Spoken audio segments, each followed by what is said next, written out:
Aaron McLaughlin, thank you. CNN has reached out to officials in South Ossetia and at the Kremlin regarding allegations that people are losing their land, but has yet to receive a response on that. Iranians are remembering their former president. Akbar Hashemi Rafsanjani died on Sunday, the result of a heart attack. He was 82 years old.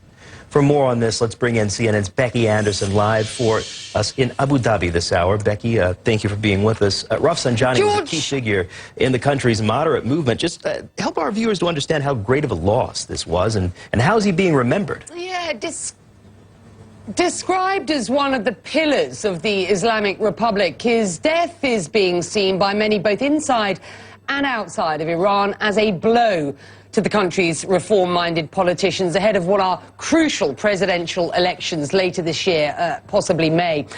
An influential voice against hardliners, he will be remembered not least for pushing for that landmark nuclear deal with world powers back in 2015, which brought Iran in from the cold.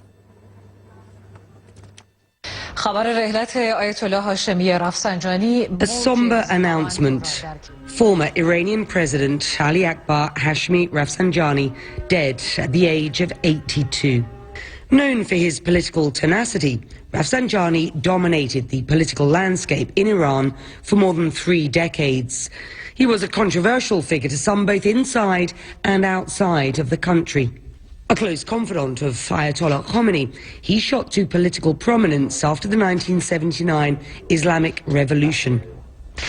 He was elected as the first Speaker of the newly established Iranian Parliament in 1980, a position he held until 1989, a period coinciding with the Iran-Iraq War.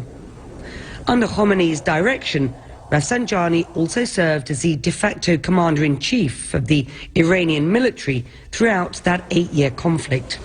After the war, his 2 consecutive terms as president of the Islamic Republic were dubbed by his supporters as the Reconstruction period.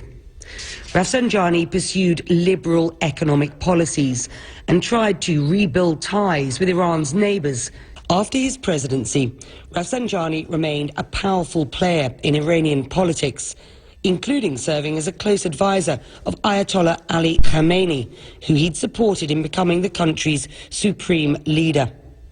Rafsanjani's political leanings, though, began to diverge from Khamenei, a fact that would eventually sideline the old revolutionary.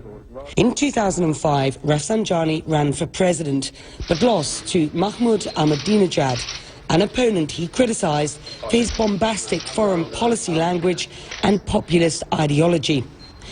And after the disputed presidential elections in 2009, Rafsanjani sided with the protesters.